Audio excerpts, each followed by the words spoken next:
جكني يوم تكخت سيفهم يوم كتحمل عخي على المراية بحر زمناتي ويكري جكني يوم تكخت سيفهم يوم كتحمل عخي أبتدقنا مريات بحر زمناتي ويكري جكني يوم تكخت سيفهم يوم كتحمل عخي أبتدقنا مريات بحر زمناتي ويكري جكني يوم تكخت سيفهم يوم كتحمل عخي عرق العيسى الذي تتحلي وبعرر بيسى الذي تحري صحن بليسى الذي تمري أبعم بليسى الذي أكلي وارتعينو مقر حوز حالة تتتني بخل قدو زدل لي علينا من توزى مسكري وينو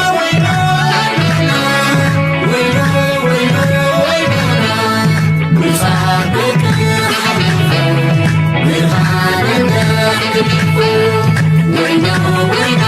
عندي حلال مريم ودايتنا تنمد لبن تماليسو سكت تنافسو كم أخي خطاتي كيدان كتير عندي حلال مريم ودايتنا تنمد لبن تماليسو سكت تنافسو كم أخي خطاتي كيدان كتير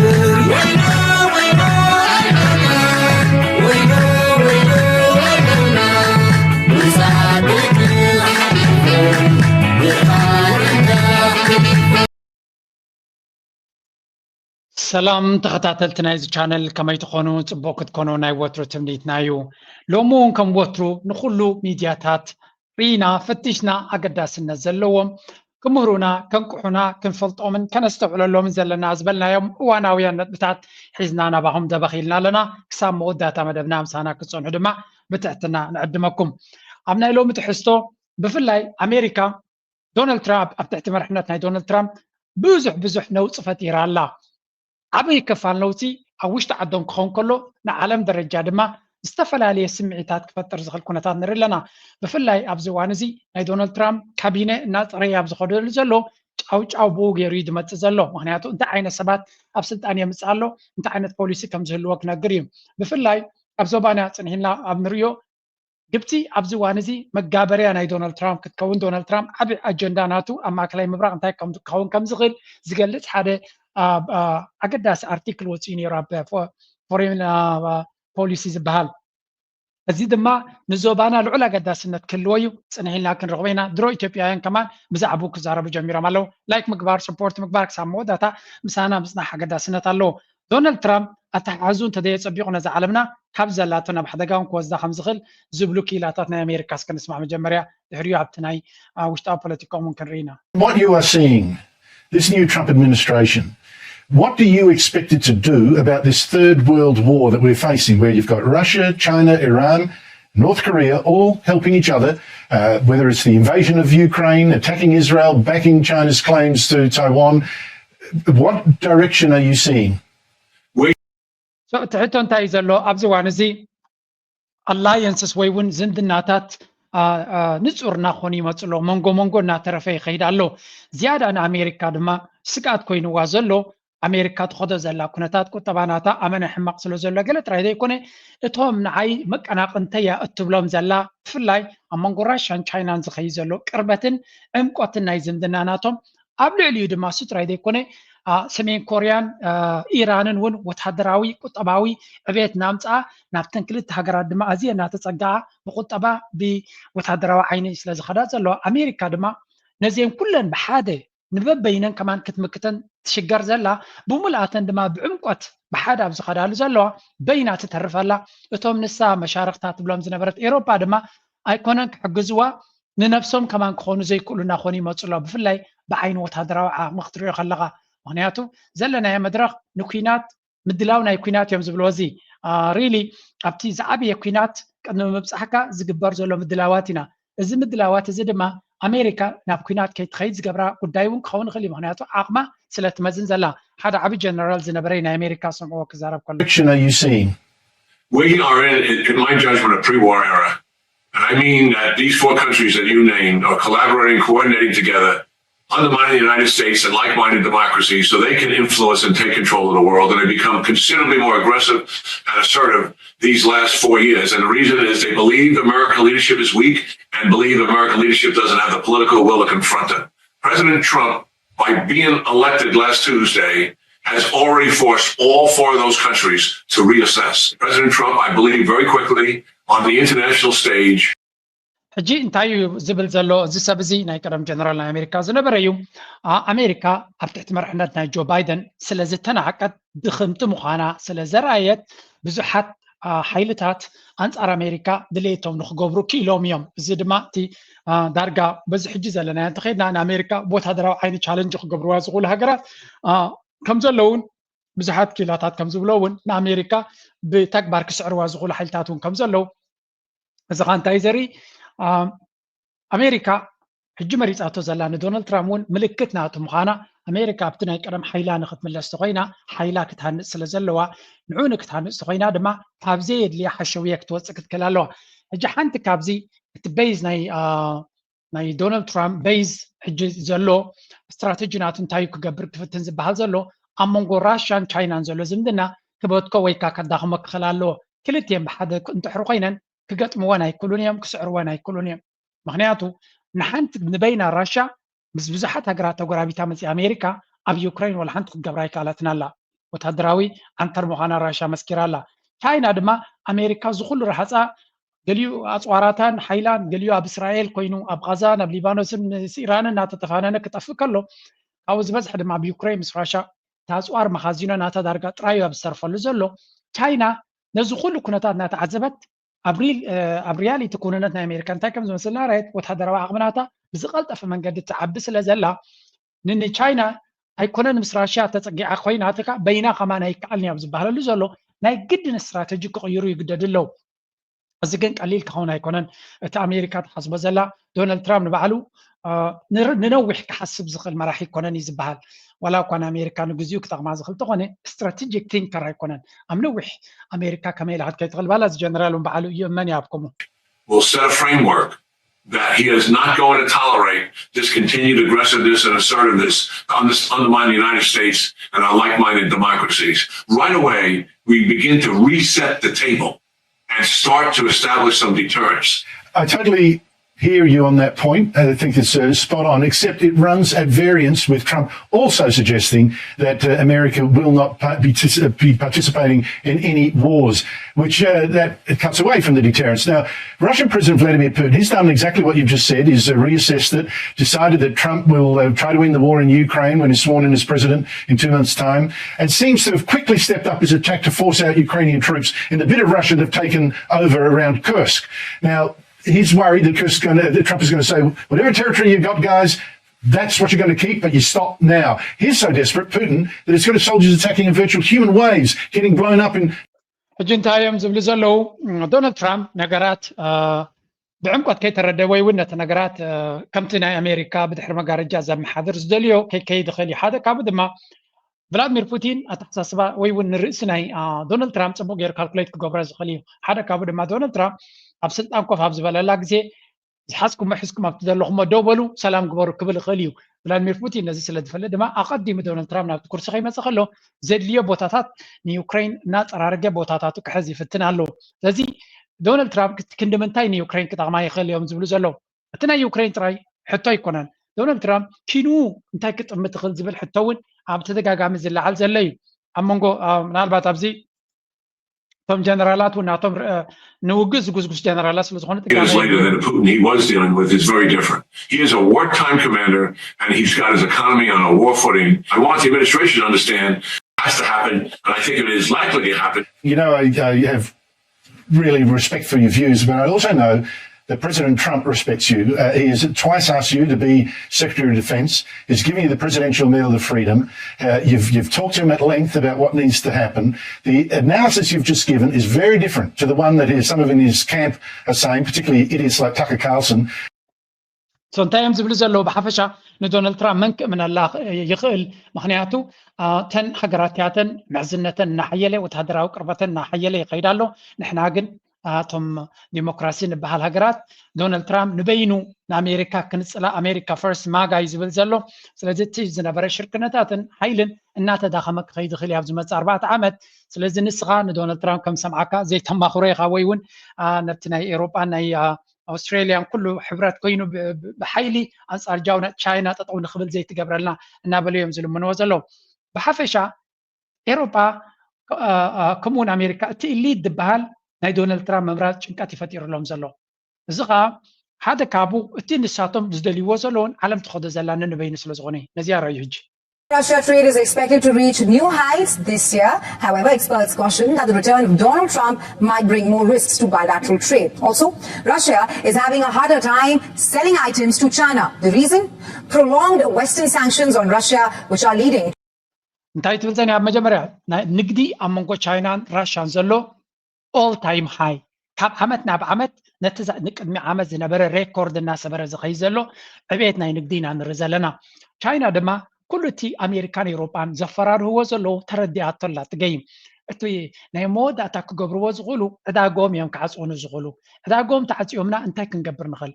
ህዝቢ ዓለም ዝበዝሕ ኣበይ ዘሎ ንብረትና ኣበይ ዝያዳ ክሽየጥ ዝኽእል ዝበዝሕ ህዝቢ ኣበይ ኣሎ ምስተን ዝበዝሕ ህዝቢ ዘለወን ዝበዝሕ ፀጋታት ዘለወን ምስኣተን ሽርክነት ክንገብር ኣለና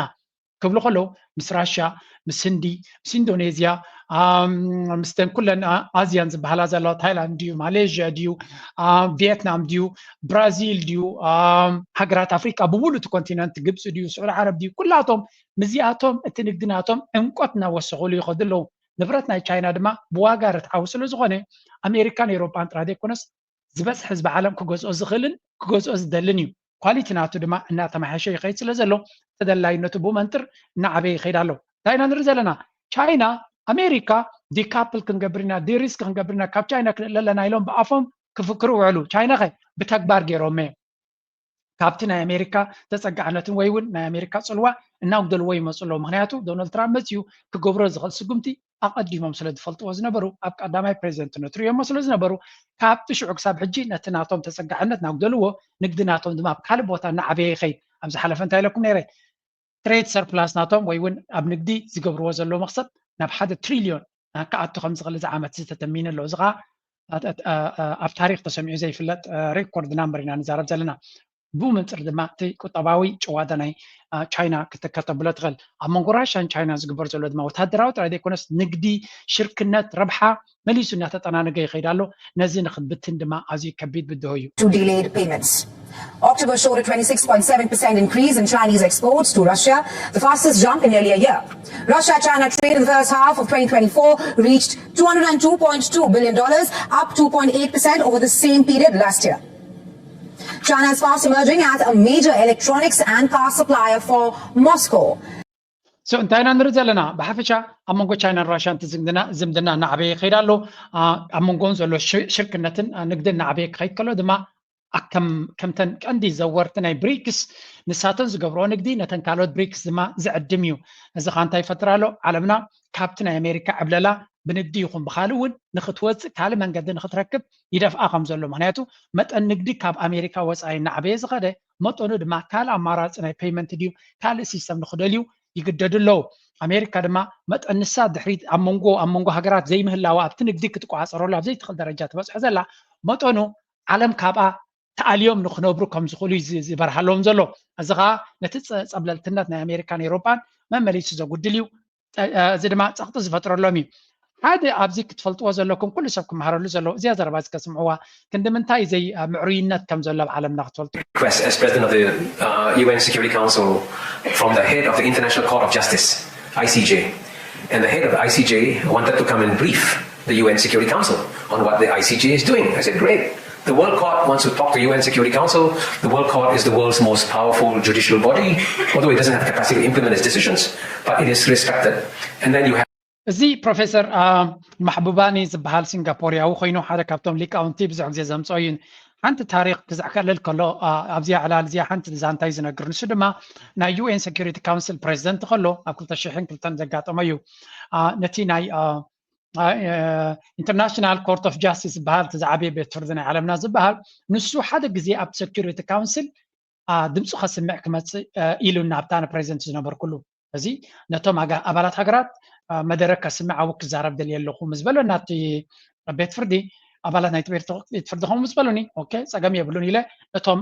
ኣባላት ናይቲ ሴኩሪቲ ካውንስል ዝነበሩ ሴኩሪቲ ካውንስል ማለት 15 ኣባላት እዩ ዘለዎ ኣሜሪካ ቻይና ራሽያ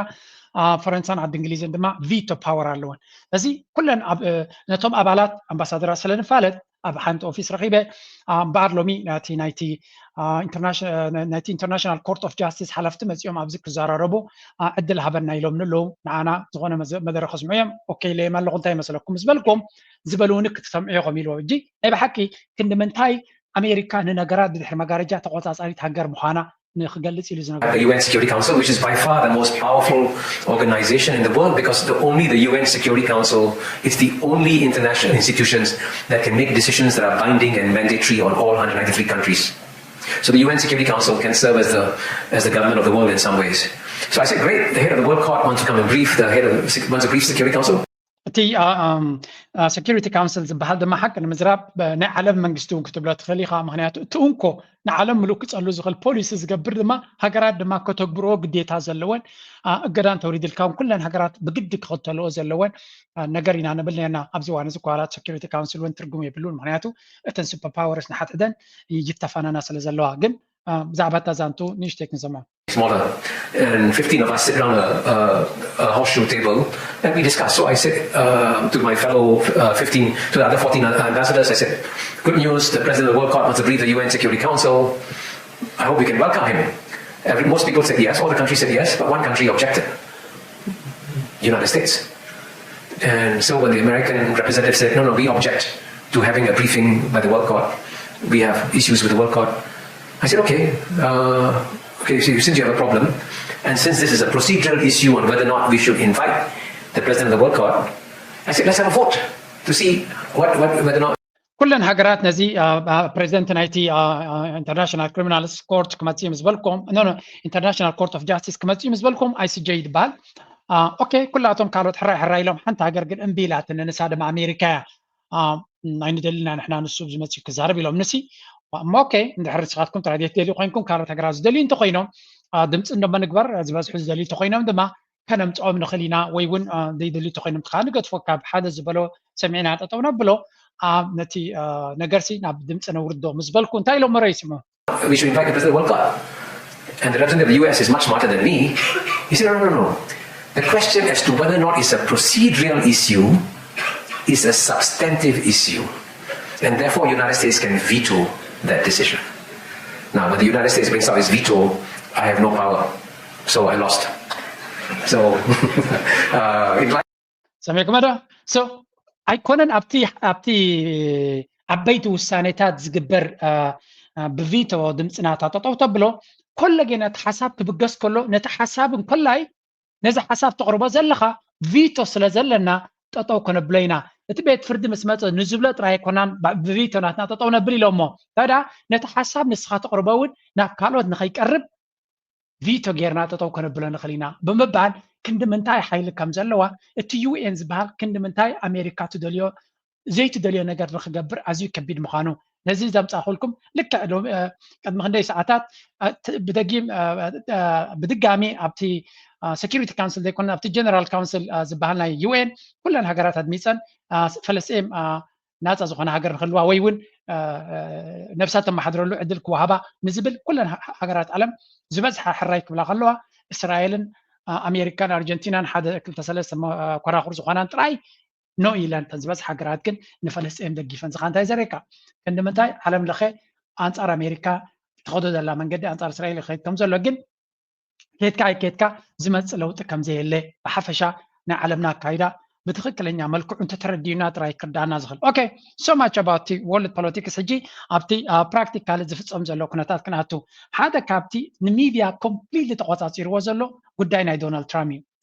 أنت عين سباتي مرت على زوم مرت أمزلو سباتك أنت لو تقام تيقولو. هانت كابتوم هذا كابتوم زبلو زلو إذا سبزي مسلمان أغلالنا تميديا جاو فتير لله. A week after his decisive election win, including a Republican sweep of both chambers of Congress. Now, that means Republicans will have the final say on approving Trump's choices to head up all government agencies. Speaking at his Mar-a-Lago resort in his first public appearance since election night, Trump said he was naming former independent presidential candidate and vaccine skeptic Robert F. Kennedy Jr. to lead the Department of Health and Human Services. People like you, Bobby.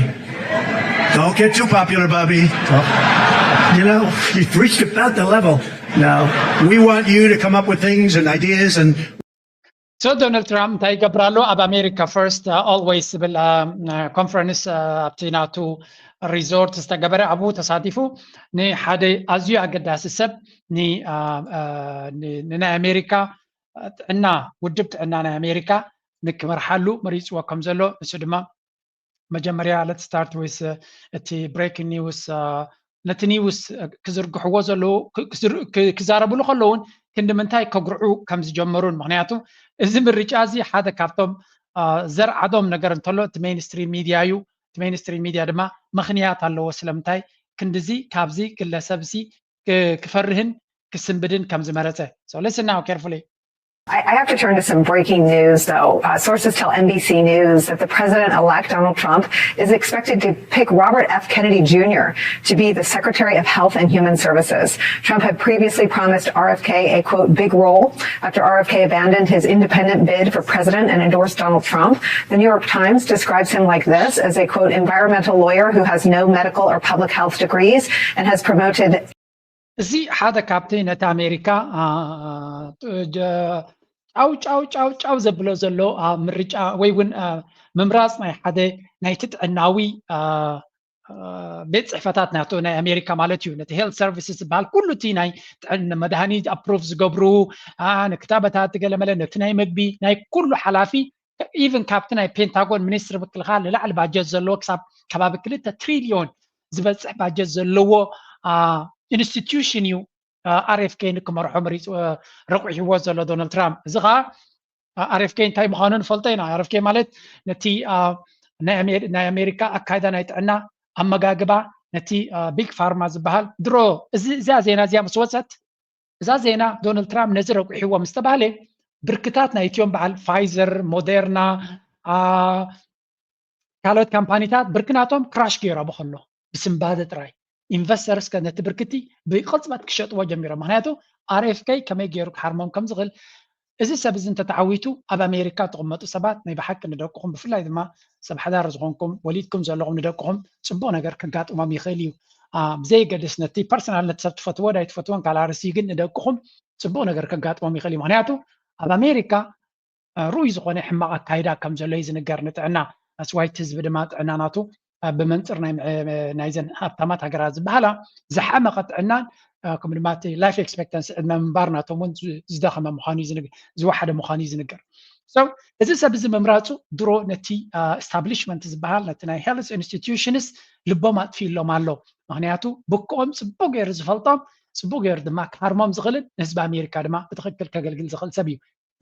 ንህዝቢ ኣሜሪካ ከገልግል ዝኽእል ሰብ ከም መራሒ ክመፅእ እቲ ብድሕሪ መጋረጃ ዘሎ ሰብ በዓል ረብሓ ኣይደልን እዩ ሓደ ሓኪም ንፍተዎም ንፅላዮም ንሓካይም ሓንቲ ነገር ክነግረኩም ሓኪም ብምንታይ ዝነብር ተሓሚምካ ጥራይ ዝነብር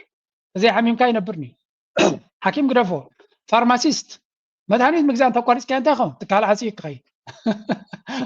ስለዚ ተብኩለ መድሃኒት ደፍርያ ዘለዎ ዓበይቲ ፓላሶታት ገይረን ዘለዋ ከምኡ ክብለኩም ከለዋ ካብዚ ገዛይ 1 ኪሎሜትር ከይከድካ ናይ ዓለምና ካብ ቶፕ 5 ዝቁፀሩ ፋርማሲውቲካል ካምፓኒ ሆፍማን ላሮሽ ዝበሃል ኣብ ጥቃይ ዘሎ እቲ ፓላሶ ናቱ ክትሪኦ ከለካ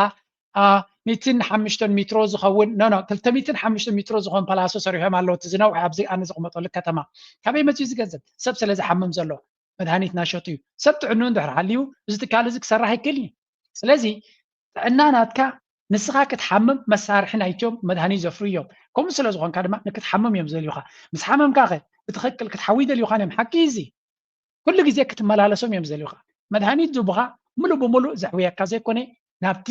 ሓካይም ዘመላለሰካ እዩ እዚ ከዓ ቢዝነስ ስለ ዝኾነ ነዚ ከምዚ ነዚ ኩንነት እዚ እንተተዛሪብካ ፀረ ሕክምና ፀረ ሳይንስ ኢኻ ይብሉኻ እንዳ ቴሌፎን ድሕሪ ከይድካ እንታይ እዮም ገብሩካ ደልዩ ሰብስክሪፕሽን ክፈልግ ብሉኻ ወርሓዊ ንክትከፍሎም ኣብ ዝኾነ እንተ ከይድካ ሰብስክራይብ ኣብ ጅም ክትከይድ ተደሊኻ ሰብስክሪፕሽን ግበር እዮም ዝብሉኻ زغانتاي قصال نخت مصوم تم مدهاني تفريط قال دما قصال نخت مصوم يم زدليوخا اتي زي دما ماجيك هيكونن ما نمسب كردو زغليو زي RFK دما انصارو بزح سلازته زغوسغوسه Anti-vaccine conspiracies for years, end quote. Regarding the Food and Drug Administration, the agency that is responsible for the safety of our prescriptions, vaccines, cosmetics, our food, even veterinary medicine, an agency that would be under his purview, RFK has said that, quote, entire departments have to go. Let's bring into our breaking news coverage former Obama White House policy director, MSNBC medical contributor, Dr. Kavita Patel. Dr. Patel, your first reaction. Oh my God. I mean, those of us who have spent our lifetime, kind of decades working in and around in HHS, I'm not kidding, Nicole, my texts are flying off the chain, both Democrats and Republicans saying, this can't be real. Someone must have gotten this wrong. This can't be possible. And now in the second underlying chain, there's some... So, kamzi, nabahaki, fului nagar zagat amzallo gerom yom to medical experts bahalo zibwo zallo. ኣብዚ ቻነለይ መቸም ንትክክለኛን ህዝቦም ዘገልግሉ ኳትር ከም ዘልዩና ንፈለጢና ናይ ሕክምና ዓውዲ ግን ድሕሪ ኮቪድ ዝበዝሐ ሰብ እንታይ ዓይነት እምነት ከም ዘለዎ ኩልና ንፈልጦ እዩ ኮቪድ ዳርጋ ንመብዛሕትኡ ሰብ ኣብቲ ሕክምናዊ ኮሚኒቲ እቲ ሳይንስ ዝበሃል ክሳዕ ክንደይ መጋበርያ ናቶም ክገብርዎ ከም ዝኽእሉ ንኩሉ ሰብ መረዳእታ ኮይንዎም ኣሎ እዚ ብዙሕ ጎስጓስ ዘድልየ ኣይኮነን ዶናልድ ትራምፕ ግን ሲሪየስ ምዃኑ ስምዑ ኣብዚ about for a long time and I think you're going to do some unbelievable thing. Nobody's going to be able to do it like you. Kennedy, who comes from the famous Democratic political family, is a longtime health and environmental activist, but has raised eyebrows with many of his views, including questioning the efficacy of vaccines. He ran as an independent presidential candidate before dropping out of the race and endorsing Trump. Now, the two campaigned together, promising to, quote, make America healthy again. So, ናይ ብሓቂ ሚድያ ጠቕላላ ኣንጻር RFK ካምፔይን ይገብራሉ ናይ ኤውሮጳ ይኹን ናይ ኣሜሪካ ብምልኣቶም ስለምንታይ ድማ የደምፃልኩም ዝተፈላለዩ ሚድያ ከመይ ገይሮም ንሓደ ነገር ነዚ RFK ኣነ ብዕምቆት ኢንተርቪዋት ናቱ ንነዊሕ ሰዓታት ተኸታቲለዮ ወላ ሓንቲ ናይ ክታበት ኣንጻሩ ኣይኮነን ኩሎም ሕጂ እንታይ ይብሉ ፀኒዮም ኣንቲ ቫክሲን ፀረ ቫክሲን ምዃኑ እዮም ዛረቡ ሓሶት እዚ ንሱ ንደቁን ክታበት ዘውሃበ ሰብ ያነ ኣንጻር ክታበት ኣይኮንኩን እዩ ዝብል ግን ስለምንታይ ከምኡ ይብሉካ ኣለዉ ኩሉ ግዜ ከቕሽሹኻ ፕሮፓጋንዳ ስለ ዝጥቀሙ ነቲ ህዝቢ እዝኒ ናይ ሰብ ርእሲ ናይ ሰብ ናይ ምሕፃብ ሕፅበት ኣእምሮ ስርሖም ስለ ዝኾነ እምበር ንሱ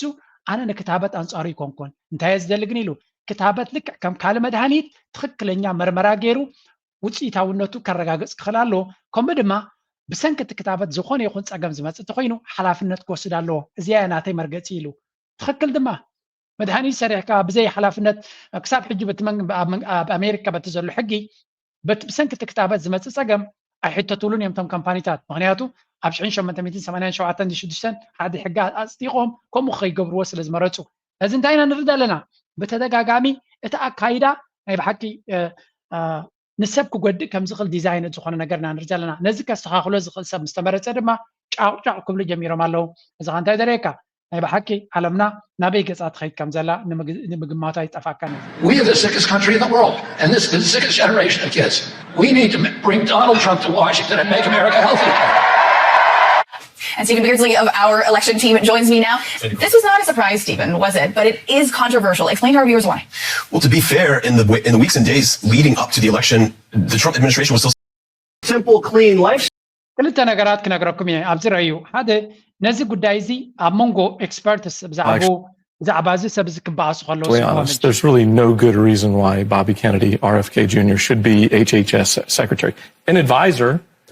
a confidant, somebody who talks to the president and advises, but there's no managerial experience in his resume. There's nothing that says he is qualified to do this job that is sometimes ዝብል ዘሎ እዚ ሕጂ ገሊኦም ንጥዕና ብቅዓት የብሉን ገሊኦም ናይ ምሕደራ ክእለት የብሉን ገሊኦም ነቲ ኣብ ሳይንስ እምነት የብሉን ዝብል ዝተፈላለየ ዓይነት ካምፔይን ኣንጻሩ እዮም ዝገብርዎ ዘለዉ ኣነ ግን ከም ዝብለኩም ንሓንቲ ኢንተርቪው ወይ ንሓደ ሰብ ሰሚዐ ኣይኮንኩን ዝብል ብዛዕባ RFK ኣብ ውሕዱ ናብ 2 ዓመት ቀሪበ ኣለኹ ኣብ ዝተፈላለየ እዋናት ቪድዮ እናገበርኩ ከለኹ ልዕሊኡ ድማ መፅሓፍ ናቱ the real Anthony Fauci ዝብል ነቲ ናይ ኮቪድ ዝመርሐ ናይ ኣሜሪካ ዝነበረ ሃንዳሲ ናቱ ምዃኑ እውን ዝንገር ናቱ መጽሓፉን ኣላቶ እታ መጽሓፉን ከትኩም አንብብዋ ስለዚ ብዛዕባ RFK ዕምቆት ዘለዎ ሓበሬታ ዝገበርኩ ነቲ ሱፐርፊሻል ሚድያ ዘምጾ ዝድርበ ቃላት ጥራይ ኮንኩን ዝጥቀም ዕምቆት ዘለዎ ነገር ምስ ፈለጥካ ጥራይ ክትዛረብ ዘለካ እዚ እንታይ ዝብሉ ዘሎ ሕጂ ተመክሮ የብሉን ብቅዓት የብሉን ከመይ ገይሮም ቻሌንጅ ክገብርዎ እዮም ነዚ ሕጂ in charge of the health of all of us, all these different lanes. If he has views and has insights around food sources, around vaccines, then those should be given in advisory roles. Why?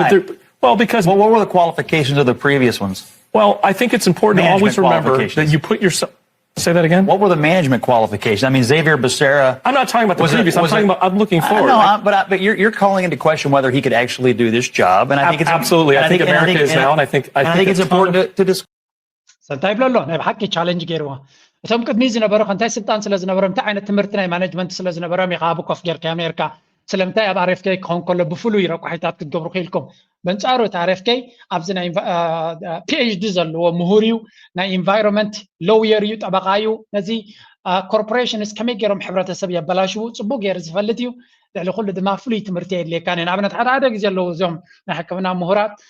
እንታይም ክብሉ ዝደሉ እዩ እዚ ናይ ሕክምና ዘይፈልጥኩም ንኣተኹም ገለገለ ይትበሉ ስማዓኒ ዝኻ ሕክምና ኣሜሪካ ትኾን ኢኻ ንሕና ግን ጥዕናና ስለ ዘገድሰና እንታይ ሕመመና መጽናዕቲ ንገብር ኢና ንስኻ ስለ ዝተምሃርካ ወይ እውን ንስኻ ስለ ተምሃርኪ ኣባኻ ተፀጊዕና ሂወትና ረኪስና ክንከይዳ ይንደልን ኢና ንኩሉ ሰብ እየ ዝብለኩም ዘለኹ ብዛዕባ ጥዕናኻ ዝምልከት ዝኣክል መጽናዕቲ ክትገብር ግዴታኻ እዩ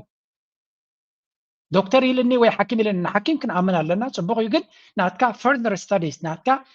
ስራሕ ድማ ክሰርሕ ኣለካ ከም ዝበልኩኹም እዩ ሓኪም ገንዘብ ኣታውናቱ ንስኻ እንተሓሚምካ ጥራይ እዩ ስለዚ ሙሉእ ብሙሉእ ክትሓዊ ይደልየካን እዩ ኮምፕሊት ሕማም ዘይብሉ ሕብረተሰብ ኩሉ ይደልን እዩ ኣትሊስት እቲ ሓኪም ዘይኮነስ እቲ ፋርማ ኢንዱስትሪ ዝበሃል ጥዕና ዘለዎ ሕብረተሰብ ሕማም ዘይብሉ ክህሉ ይደልን እዩ ክትሓምም እዩ ዝደልየካ ዳስዋይ ድማ ምስቲ ቢግ ፉድ ዝበሃል እዚ ኩሉ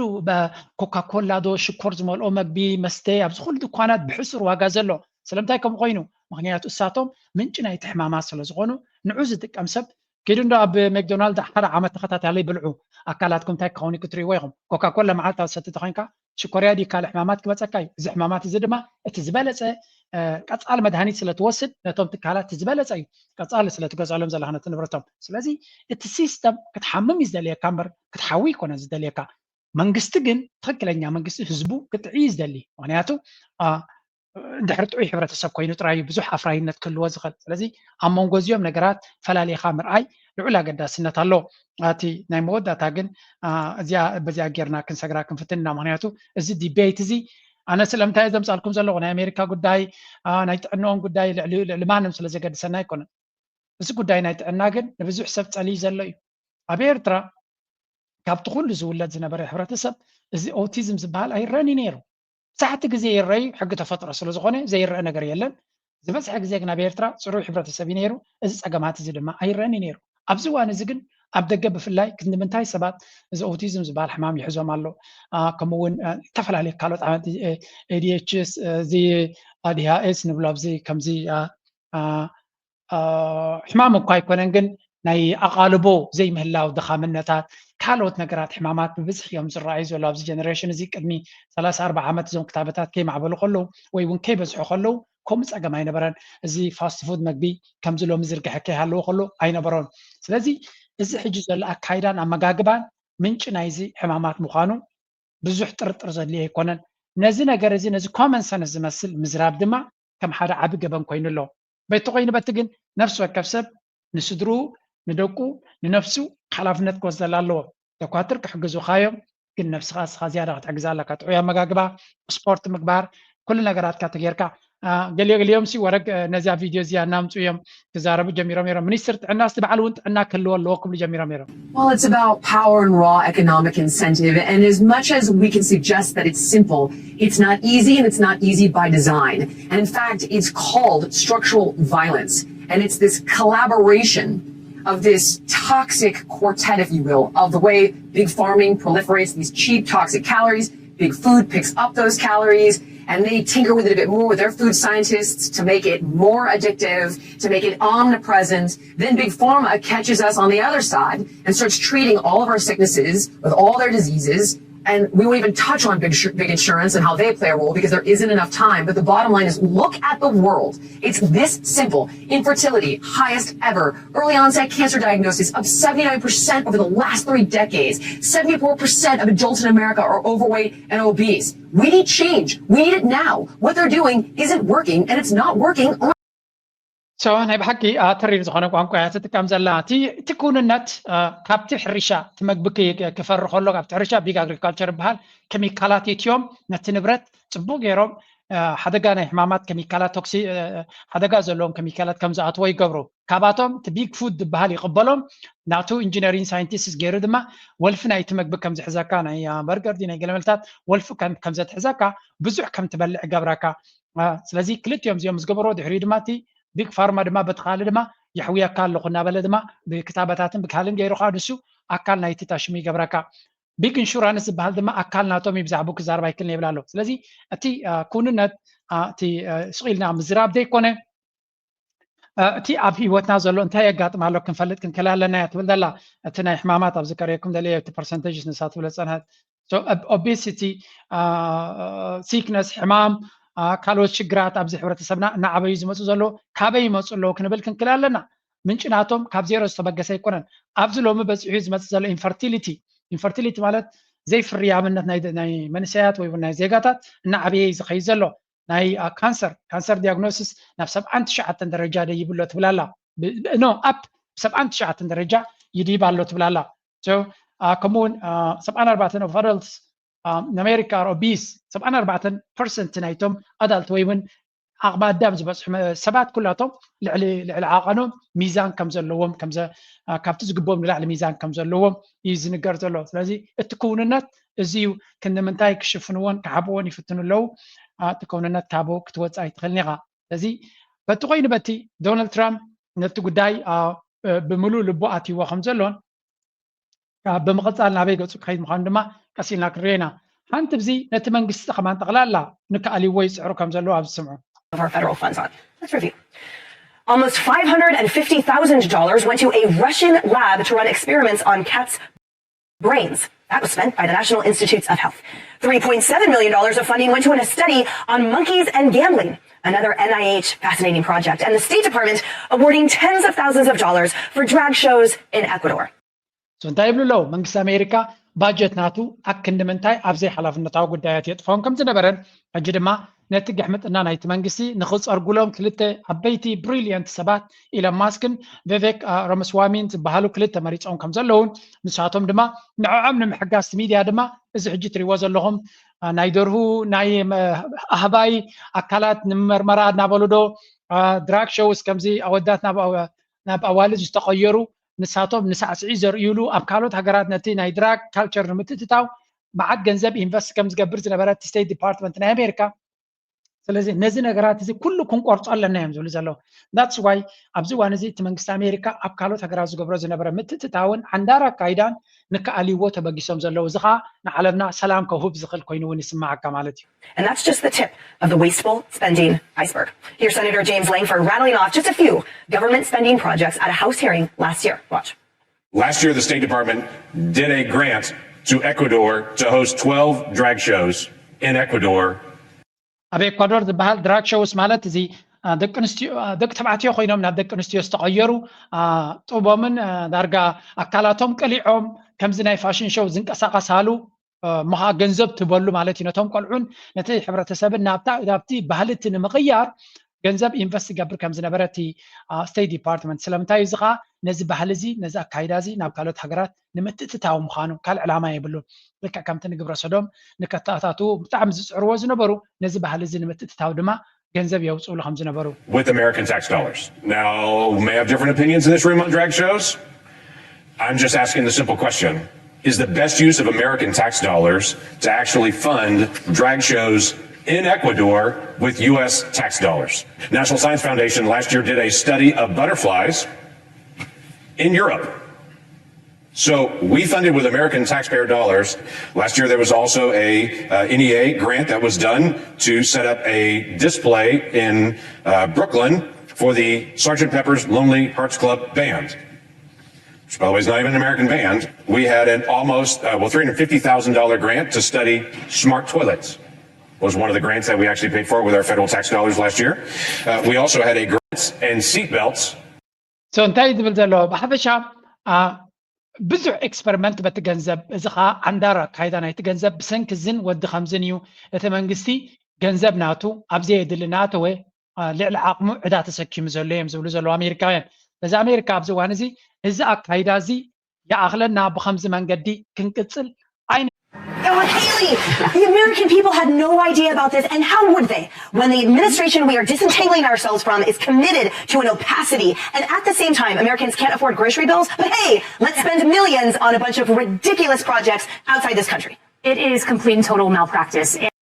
Sometimes ዝብሉ ዘሎ ህዝቢ ኣሜሪካ መንግስቲ ኣሜሪካ ነቲ ገንዘቡ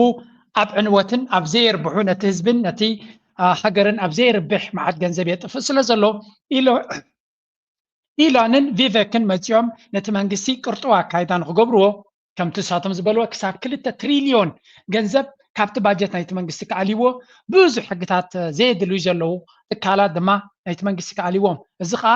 ኣሜሪካ እቲ ብዝተፈላለየ መንገዲ ምትእትታው ኣብ ካልኦት ሃገራት ትገብሮ ዘላ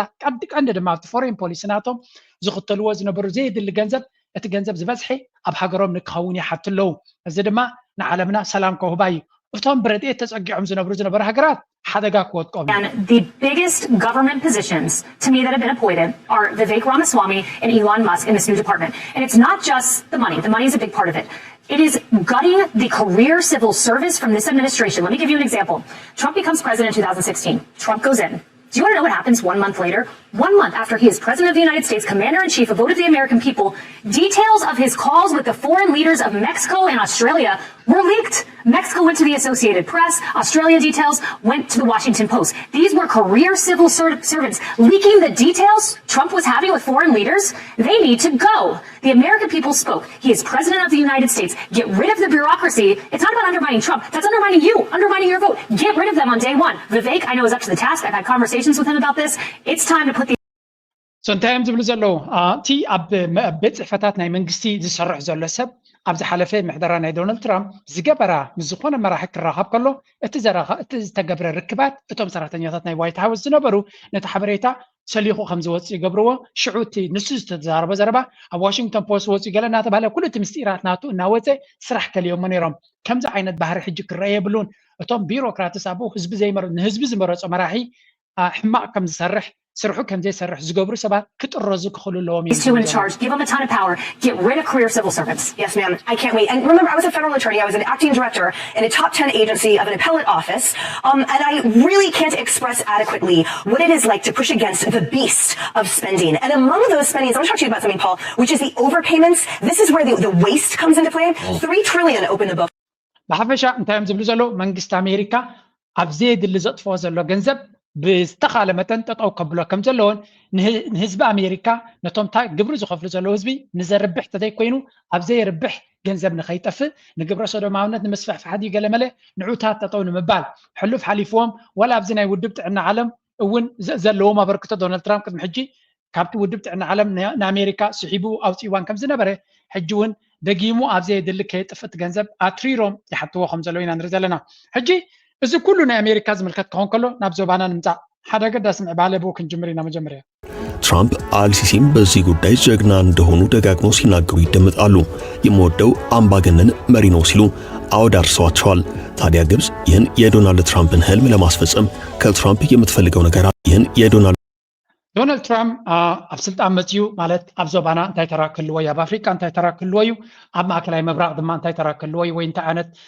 ስትራቴጂ ክህልዎ እዩ ንዝብል ልዑል ኣገዳስነት ኣለዎ ሓንቲ ኣገዳሲት ኣርቲክል ኣብ ፎሬን ፖሊሲ ዝብል መብዛሕትኡ ግዜ ንፎሬን ፖሊሲ ዝገልፅ ረቂቕ መፅናዕታዊ ፅሑፋ ዝወፀሉ ወፅያ ነይራ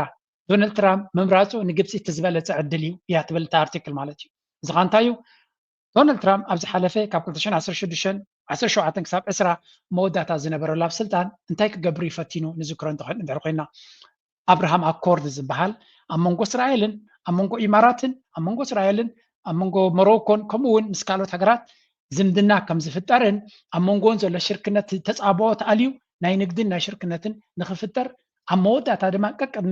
ቀቅድሚ እዚ ሕጂ ዘጋጥም ዘሎ ኩናት ናይ ሓማስ ምጅማሩ ኣብ እስራኤል ኣብ መንጎ እስራኤልን ኣብ መንጎ ስዑድያን እቲ ዝዓበየ ዲል ንክግበር ተቐሪቡ ከም ዝነበረ ይዝከር እዚ ንምግባር ኣብቲ ጉዳይ እቲ ነዚ ጉዳይ እዚ ዶናልድ ትራምፕ ኣበጊስዎ እዚ ኣብርሃም ኣኮርድ ዝበሃል እዚ ነገር ንክግበር እታ ዝዓበየት ኣበርካቲት ወይ እውን ኣብቲ ኣብ ግደ ዘለዎ ሃገር ግብፂ እያ ዶናልድ ትራምፕ ድማ ነቲ ዕላማታት ናቱ ኣብቲ ዞባቲ ዘሎ ንኸሳልጥ ተኮይኑ ግብፂ ኣብ ጎኑ ክትከውን ክትክል ኣለዋ ግብፂ ኣብ ጎኑ ንምግባር ድማ ንግብፂ ትደልዮ ነገር ከማልኣላ ድልው እዩ እዚ ከዓ ኣብ ዝተፈላለየ መድረካት ገሊፅዎ እዩ ስምዑ ሕጂ እቶም ኢትዮጵያውያን ኦልሬዲ እቲ ኩነታት ተረዲዎም ትራምፕን ህልም ለማስፈጸም ከትራምፕ የምትፈልገው ነገር አለ ግብጽ የምትፈልገው ነገር ያለው ደግሞ ኢትዮጵያ ውስጥ ነው ስለዚህ ዶናልድ ትራምፕ በቀጣዩ ስልጣን ዘመናቸው ግብጽን አቅፈው እንደለመዱት ኢትዮጵያ ሊገፉ ይችላሉ ትራምፕ በመካከለኛው ምስራቅ እንዲሁም በአፍሪካ ያላቸው አካሄድ ህብረ ብሔራዊነትን ገሸሽ አድርገው የአሜሪካ አጋር ከሆኑ ሀገራት ማለትም ከግብጽ ከሞሮኮ ከሳዑዲ አረቢያ ከተባበሩት አረብ ኤሚሬቶችና በዋነኝነት ከእስራኤል ጋር የንግድ ልውውጥ ላይ ማተኮር ነው የእስራኤሉ ጠቅላይ ሚኒስትር ቤንያሚን ኔታንያሁ የተባበሩት አረብ ኤሚሬቶች ፕሬዚደንት መሐመድ ቢን ዛይድ አብርሃም አኮርድስ የተባለውን ስምምነት ተከትለው እየተጓዙ ነው ሃይማኖት ህዝብ ባህልና ሌላም ነገር ካገኘች ከመሸጥ የማትመለሰው ግብጽ ዶናልድ ትራምፕ የአባይን ጉዳይ ከወገኑላት የቱንም ያህል ርቀት ሂዳ ከትራምፕ ጋር መሰለፉ አይቀርም ያኔ አብርሃም አኮርድ ሕጂ እንታይ ኢና ንርኢ ዘለና ኣብዚ ኣብ ዓለም ብፍላይ ፎሬን ፖሊሲ ናይ ኣሜሪካ እንካን ሃባን እዩ መብዛሕትኡ ግዜ ነታ ኣሜሪካ ትደልዮ ከተሳልጥ ኮይንካ ንሳቶም ድማ ኣንጻር ረብሖም ክሳብ ዘይኮነ ንስኻ ትደልዮ ንክገብሩልካ ድልውነት እዮም ዲፕሎማሲ ማለት ድማ እንካን ሃባን እዩ ቱ ዌይ ስትሪት እዮም ዝብልዎ ስለዚ ዶናልድ ትራምፕ ኣብቲ ዞባ ዘለዋ ሃገራት ብምልአን እስራኤል ካብቲ ዝነበረቶ ኩነታት ክትወፅእ ማእከላይ ምብራቅ ድማ ሰላም ንክረክብ ተኮይኑ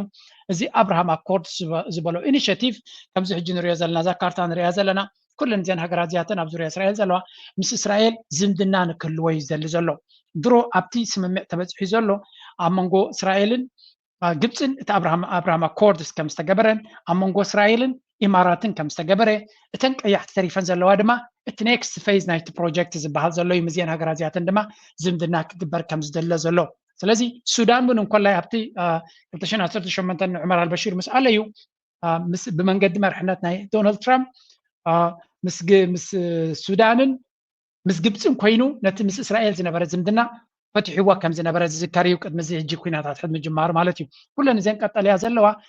ምስ እስራኤል ብመንገዲ ናይ ዶናልድ ትራምፕ እቲ ዝምድና ዝመስረታ እየን ሕጂ እንታይ ኢና እተን ቀያሕቲ ድማ ገና ተሪፈን ዘለዋ ኢና ንርኢ ዘለና ሕጂ ነዚ ከሳልጥ ተኮይኑ ግብፂ ኣገዳሲት ሃገር ብፍላይ ድማ ምስ ስዑድያ ዘሎ ኣብ የመን ዘሎ ኣብዚ ሕጂ ዘሎ ኩነታት ንግብፂ ኣብ ጎኑ ክገብራ ክፍትን እዮም ዝብሉ ዘለው ዝኻ ሎጂካል እዩ ንግብፂ ኣብ ጎኑ ገይሩ ነዚ ሓሳብ እዚ ክቕፅሎ ነዚ ብምቕፃል ድማ እቲ ስትራቴጂናት ክሃርም ክፍትን እዩ ግብፂ ካብ ዶናልድ ትራምፕ እንታይ ክደልያ ግብፂ ድማ ብግምጣሉ ናታ ረብሓ ከተሳልጥ እያ ኣሜሪካ እንታይ ክትቦም ትኽእል እንካን ሃባን ስለ ዝኾነ ዲፕሎማሲ ኦኬ ነቲ ናይ እስራኤል ፕሮጀክት ከተሳልጡ ንሕና ድማ ምሳኻትኩም ክሰርሕ ተኮይና ድሌትና ከተሳልጡልና ኣለኩም እንታይ ድሌትኩም ዝበሃል ድማ ኢትዮጵያ በጎረሮና ሒዛትና ኣላ ነቲ ናይ ኒል ጉዳይ መፍትሒ ክንረክብ ክንክእል ኣለና ክብሎም ዳትስ ዋይ ኣብቲ ሽዑ ከምኡ ምስ በልዎ እዩ እንታይ ፀገም ኣለዎ እዚ ዳሞ ኢትዮጵያ ግድን ክትፈትሖ ክትክእል ኣለዋ እንተዘየለ እቲ ዴጋውን ክንወልዖ ክንክእል ኣለና ብምባል ምክሪ ዝሃበ ካብ ከምዚ ተበጊስ እዩ ስለዚ እዚ ሕጂ ዝኽየድ ዘሎ ዶናልድ ትራምፕ ዋላ እውን ፕሬዚደንት ናይ ግብፂ እውን ፅቡቅ ገይሩ ዶናልድ ትራምፕ ጀናጂኑ ቅድሚ ሕጂ ኣብቲ መድረክ ነዚ ጉዳይ እዚ ከግብርዎ ከለዉ ዝተጠቀሙሉ ኮንቨርሴሽን ኣብዚ ንርአ ተመሊስና ድሕሪት ምርኣይ ነዚ ሕጂ ዘሎ ኩነታት ከብርሃልና ስለ ዝኽእል Last time we spoke was in Cairo in March of 2015. Since then, a lot has changed. And you had a meeting with President Trump in the Oval Office just the other day. Your assessment of this president, this administration, and your relationship now. أنا كان تقديري دايما my assessment from ካብ 2015 ርክብ ምስ ተገበረ ድሕሪኡ ናብ ኣሜሪካ መፂኻ ምስ ዶናልድ ትራምፕ ገለ ካብቶም መጀመርያ እንኳ ሓጎሶ ዝበለዩ ነይሩ ምስ ዶናልድ ትራምፕ ተራኺቡ ፅቡቅ ዝምድና ዝመስረትካ ሰብ ኢኻ ነርካ ምስ ሓዲ ሕጂ ዘሎ ምምሕዳር እንታይ ዓይነት ርክባት መሲልካ ኣለኻ ገለ I first saw the campaign of His Excellency President Trump and I listened to his speech about the necessity of facing and countering terrorism all over the world, that he is a great personality, a unique individual, and that he will find great success. I fully trust the capabilities of President Trump and I have full conviction ከምዚ ትሪእዎ ዘለኹም ፐርሰናሊቲ ናቱ ይኹን ዓቕሚ ናቱ ኣካይዳ ናቱ ኩሉ ነገራት ናቱ ዓብ እምነት እዩ ዘለና كلنا كي تمرت خلينا بدونالد ترامب أمينا نيرنا النابلو كجنجنو قد كلا لك جبس أوين دما مجنجانن زربان أب عالم زركوام يلن سلزي دونالد ترامب دما إيجو سلزلو نتيجو ناتو سبوق يركان تجنجين كايو كسمع كازخليو I think جبس دونالد ترامب سبوق يرم حزام ملو بزربان بسبوق أكبابلان دي كونجن دونالد ترامب نإسرائيل نتعدت نا إسرائيل استراتيجي نخصالت ويون أبتبوتاتي عبس الواخ جبر نعرقينو نتقو دايتي نتنابو زلو هجرات عرب كلن نبعل جبسي أب جمتي اتقاء مساعتن كسرح فلالو سلزي زعبي استراتيجيناتو من إسرائيل شجر كم زي قاط ما نخجبر نعرقينو مع مليونات إنفستيرون سلزلو جبس أب جون نخجبر جبس خانتها تدل زلا أب كه بحر سلام كله تدللا سلزي نتكه بحر نخطو حستو غينا ريد سي فورمز بحلالو بعد إيرتراز ركبوه سلزي أبزون إيرترا ربحيت نايتي ناي جبسي إنيشاتيفيا إيرترا دما مس جبسي صبوزم دنا مسريتا سلازلا جبسي إيرترا بمنقد جبسي جيرا كاب أمريكا زلوا أجران ملعال زبالة تشانس حجي زلوا زبالة تشانس زت راي زلوا إيرترا أنا تو استراتيجينا إيرترا بمنقد إليان أوروبا حبرت بمنقد جبسي جير كادما ني أمريكا نتأجران ملعال عبت راكس أوتي يقول مالتي زغا حدا كابتي نايتي شعبيات زغطلو زلو استراتيجي نزين نخجبرو تخينهم جبسي ون بعلا نيرترا كتعجزات فتندلا نتنا إثيوبيا عامي إثيوبيا أركك سب زي جبرت مالتي إيرترا مس إثيوبيا أرك تغيرا جبس أنصار إيرترا قونم immediately that's why دما شعبيا مس إيرترا نكعرق كبيت قون بلو زلنا بزوانز منقس إيرترا مس إثيوبيا بقليلو بس عبك عرق كبيد ينو مغنيات أنصار ربحو يكخي أنصار ربحو نبدأ لنا انتاي مالتي اتقد أنا أمريكا exactly مستر محمد قرات مس ربحايا تخيل ربحانا تدما بجبس جيرو أبت مع كلام مرق استراتيجي ناتو كسالة تغين دونالد ترامب نجبس حراي قبليو جبس خنتات دللا أبت نيتشوبيا كتكر قرات دللا يفترض ما حنتا زي أقداش تهجريا نيتشوبيا نمرقات رادي كونس نوح سنة نايك بحر نمرقاصون حوتي هذا كابتن بحري عطي وزر لسبي ني حوتي كتمكت من عروين كاوين زغنا تقبر تخينكا أبتكو نزل له هجرات شركات تقبر لك سلازي إيرترا ما أزي أقداش تهجر سلازغونت أبز قدايزي directly indirectly بغلطي من قدي بغتان بتزاورن تكسب تغليها كل زي زقبر زول لقبسي نيرترا كتربح لها كونت نكت قبره لنفسها إليها تقبره اتني نفسها تقبره قل نيرترا كي حزت كونا كسلت أصل زي كلي نتن أبت زوباز الله هجرات كي حزت كسلت أي كلي ملكتنا عايزين نزار بوزلنا تسنهين لهم كرييناتي ناي فورين بوليسيز بلوزلو ملكتنا عايزين نزار بوزلنا أبزن ملس هذا أرتيكل وسيلو أتنا يجبتون ولا زلنا كاب زيرو استبقى كم زي كونه السودان already مسجبتيها كاب كذا بقداي ناينيل مسجبتيها عبقلا نتفقني إثيوبيا تسوكي ديجان تغيروا وحسنات ممكن لوخل مس إثيوبيا هنكون نايلهم نيرهم جيجن تملي ستنا البرهان منكسي مسجبتو خينا مس إثيوبيا ونوقك نجمر نخلينا قبل جمير الله مالتي زغا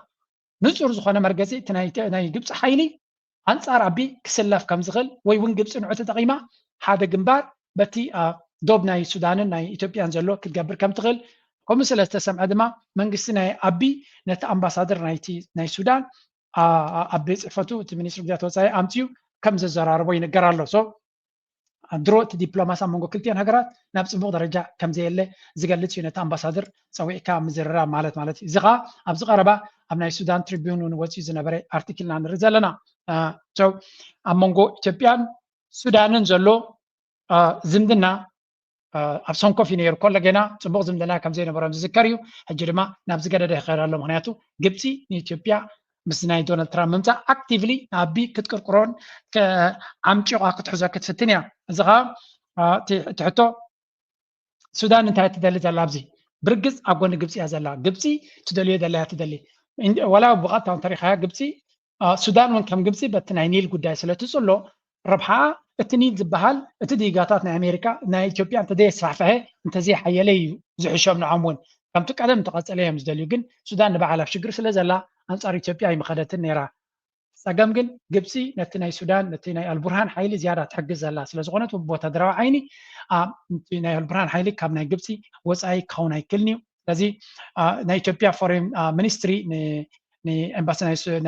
أمباسادر ناي السودان رغيبو كم زراربون سلامتاي السودان نزل سقوم تزكت وسد كم زوا سنة كزراربو جميرة مالو نزل قداي زدما ምስ ሶማልያ ዘለዎም ጉዳይ ከይኣክል ምስ ሱዳን ድማ ኣብ ቴንሽን ኣለዉ ምስ ኤርትራ ድማ ቴንሽን ፈጢሮም ኣለዉ ስለዚ ብኩሉ መንገዲ ናይ ኣቢ መንግስቲ ኣብ ሽግርን ኣብ ዓዘቕትን ከም ዘሎ እዩ ዝንገር ፋኖ ብወገኖም ዝገበርዎ ንሪኦ ኣብዚ name is Iskandar Nagga and I speak on behalf of the Amhara Fano People's Organization. Foremost, we would like to congratulate the American people for a very successful election this year, in which all sides were able to air their views freely, in which the people voted in an orderly manner, and the results were mostly aired. So زخاطري ودلهم اسكندر نجاز بحال أبز حلفة مس منستر قدات مس حجي منستر قدات وزعنا أمريكا وين ستيت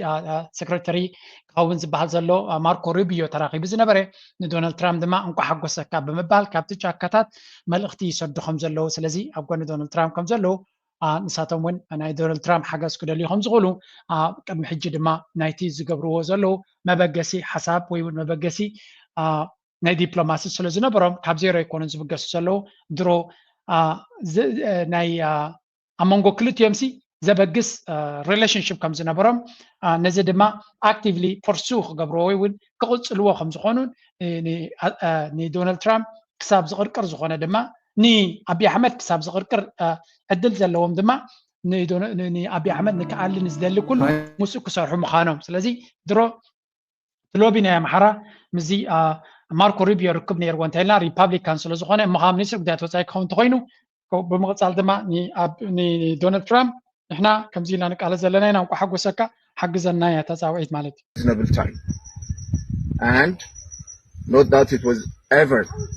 in any serious doubt all sides have in the end conceded to a peaceful transfer of power. Such has been the legacy of the US for over 200 years. And such has been the best gift each generation of Americans have bestowed to posterity.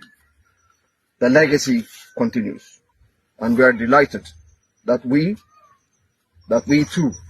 as the Amhara Fano People's Organization, acknowledge its majesty and its example. We'd also like to congratulate President Trump for being elected as the 47th President of the United States with an America that is So بحبشة كمزين ريو زلنا نساتهم ولا سنتر كاتس نحمزي. We'd also like to congratulate Senator Mark Rubio on his nomination to be America's next Secretary of State. I've had the privilege of meeting with Senator Mark Rubio in Washington. Again, نتزلهم زنبرو ركب بمنقدي Secretary of State تركو حسلو زلو نعوون كنكو حقو سكا خنبلون دلي حقزونا يا بحكا ዲፕሎማሲያዊ ደገፍ ክረኽብሉ ዝኽእሉ መንገዲ እዮም ዝፅዕሩ ዘለዉ እዚኣቶም ድማ ክረኽቡ እዮም ምክንያቱ ግብፂ እንታይ ትደሊ ምውዳቕ ናይ ኢትዮጵያ ናይ ኣብዪ ኣሕመድ መንግስቲ ንክወድቕ ኢትዮጵያ ድማ ድኽምቲ ንክትከውን እዮም ዝደልዩ ዘለዉ ስለዚ ፋኖ መፂኦም ሓያል ኢትዮጵያ ንክሃንፁ ክሕግዝዎም ኣይኮኑን ግን ኣትሊስት ክሳብ ንሳቶም ዝድልድሉ ግብፂ ኣብ ፅቡቕ ደረጃ ስለ ዘላ ኣብዪ ኣሕመድ ተታልዩ ድማ እቲ ፖሊሲታት ክሳብ ዝተኻኸሉ ገለመለት ኩነታት ክዝሕል ስለ ዝኽእል ነዚ ኩነታት እዚ ክትጥቀመሉ ክትፍትን እያ እዚኣቶም ድማ ድሮ ተረዲእዎም ኣሎ ስለዚ ኩሉ ነገር ንኣቢ ብግምጣሉ ይኸይድ ከም ዘሎ ምግንዛብ የድሊ እዚ ከዓ ንዞባና ዘለዎ ፅልዋ ዓብዪ ክኸውን ማለት ነፍሲ ወከፍ ስጉምቲ ንምስቲ ካልእ እናተደራረበ እዩ ዝኸይድ ኤርትራ ዝነበራ ኩነታት ክትርኢ ከለኻ ኤርትራ ብትገብሮ ዘላ ጥራይ ኣይኮነን ዝቕየር ዘሎ ነገራት እንታይ ዝበሃል ዘረባ ኣለዉ ህዝቢ ኤርትራ ካብ 1961 ንመለስ ኣብዚ ተመሊስና ንሪኦ ኢና መንግስቲ ኤርትራ ኣብ 1961 ክሳብ 91 ኣብ ቃልሲ ነይሩ ኣብ ብዙሓት ግንባራት ኣብ ቀዳማይ ወራር ካልኣይ ወራር ሳልሳይ ወራር ራብዓይ ወራር ሓምሻይ ወራር ሻድሻይ ወራር እናበለ ኩናት ናይ ባፅእ ናይ ተሰነይ ናይ ቁርደት እናተባሃለ ኣብ ብዙሕ ነገራት ቀስ ብቐስ እናሓየለ እናሰዓረ ከይድ ነይሩ ኣብ ተስዓታት ግን እንታይ ኣጋጢሞ ውድቀት ናይ ሕብረት ሶቪየት ኣጋጢሙ ነቲ ናይ ናፅነት ሓይሊ ድማ ወይ እውን ድፊት ድማ ቅልጣፈ ወሲኽሉ ምክንያቱ እቲ ደርጊ እቲ ኣጆኻ ዝብሎ ዝነበረ ኣፅዋር ዝዕጥቆ ዝነበረ ሓይሊ ስለ ዝወደቐ ደርጊ ሞራሉ ምስ ወዲቑ ማለት እዩ እንታይ ብሎ እጂ ኢትዮጵያ ሕብረት ሶቪየት ስለ ዝወደቐት እዩ ሻዕብያ ተዓዊቱ ወይ ኤርትራ ተዓዊታ እዮም ዝብሉ ግን ኩሉ ነገር ተመላልአ እዩ ኤርትራ ን30 ዓመት እንተዘይትቃለስ ነይራ ቃልሲ እንተዘይነብር ነይሩ ደርጊ እንተትወድቕ እውን ንኤርትራ መቋፃፀሪ ዝኸውን ሓይሊ ኣይምሳኣነ ሰራዊት ኣብ ኤርትራ ዝነበረ ጥራይ ናይ ደርጊ ኩሉ ነይሩ ሓደ 10 ዓመት ምሰርሓሉ ነይሩ ናይ ሻዕብያ ሓይሊ ስለ ዝነበረ ግን ኣይኮነን ካብ ኤርትራ ናፃ ካብ ኣዲስ ኣበባ ተፀርግዎ ኺሎም ሕጂ ድማ ኤርትራ ስለ ዝነኸሰት ነቲ ኩሉ ዝነበረ ፀገም ስለ ዝነኸሰት እንታይ ኣጋጢሙ ኢትዮጵያ بوشتاو مشماش كتودق تخليها ماشي عبيا دفيت راه يكون المدرخ يكاير له مكيارنا تخ دونالد ترامب تعاليو عالمنا جيو بوليتكس ناتهم تغيروا ان امريكا بينا كم زي كانت راشان تشاينا كبدوا جميره مالو عالم دما بالانس نحازت مساله يرترا دما زربيو እዚ ክኸውን ዝኻለ ግን ኤርትራ ስና ነኺሳ ስለ ዝኸደት እዩ መድረኽ እናተቀያየረ ከርባሓካ ይኽእል እዩ ክጎድኣካ ድማ ይኽእል እዩ ንስኻ ግን ኣብቲ ሕማቕ ግዜ ክትነክስ ክትክእል ኣለካ ምስጢር ናይቲ ኣብ ቃልሲ ዝነበረን ኣብዚ ሕጂ ዝነበረ መኸተን ሓደ እቲ ትርጉም እንተሪእኻዮ ኣብቲ ሓደ ክንሪኦ ከለና ኤርትራ ስለዚ ነኸሰት ነዊሕ ስና ተፀሚማ ስለተቃለሰት እቲ መድረኽ ተቐይሩ ነቲ ፀላእያሲ ከም ዝዳኸም ጌራቶ ሕጂ ድማ ስለ ዝመከቱ ስኖም ስለ ዝነኸሱ እቲ ኩሉ ሓይልታት መለስ ዜናዊ ኩሉ ምስቲ ዝነበረ ሓይሉ ምስ ስመይቱ እቲ ናይ ህወሓት ሓይሊ ካብ ኣዲስ ኣበባ ንትግራይ መፅኡ እውን ኣይቀረበን ይባላል ኣሎ ኣብይ ኣሕመድ ድማ ኣይሶመን ኣይሳለስቲ እቲ መንግስቲ ኤርትራ ነቲ ዘለዎ ኩነታት ስለዚ ነኸሰ ኣሜሪካ ፖሊስ ናታን ኣካይዳ ናታን ክትቀይረሉ ትኽእል መድረኽ ዓለምና ተቀያየረ ስለ ዝኸይድ ዘሎ እንታይ ዘርእየካ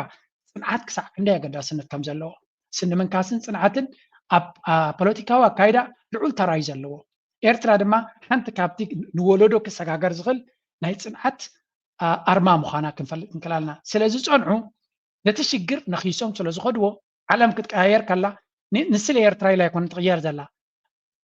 ምቅያር ናይ ዓለምና መስርሕ ስለ ዝኾነ ስኑ ነኺሱ ዝኸደ ግን ኣብቲ ለውጢ ይኸስብ ኩሉ ግዜ ስለዚ ኣይ ቲንክ ናይ ሻዕብያ ዓብ ትምህርቲ ምናልባት ናብ ካልእ ወለዶ ክሰጋገር ዘለዎን ኣብ ዕላማኻ ምፅናዕ ክሳዕ ክንደይ ፍረ ከም ዘለዎ ምግንዛብ የድሊ ንቐፅል ኣብዚያ ንመለስ ጀኔሬሽን ንስማዕዮም ድሕሪኡ እቲ ኣብቲ ሓሸውየ ኣብ ዞባና ዘሎ ክንርኢና ሓንቲ ላብዚያ እውን ንግረ መንገዲ ምስ ትኸይድ ውግእ ከም እትቕፅለሉ ኣፍሊጣ ኢትዮጵያ ኣብ ልዕሊ ኣሸበርቲ ትገብሮ ኩናት ከም እትቕፅለሉ ኣፍሊጣ ኣላ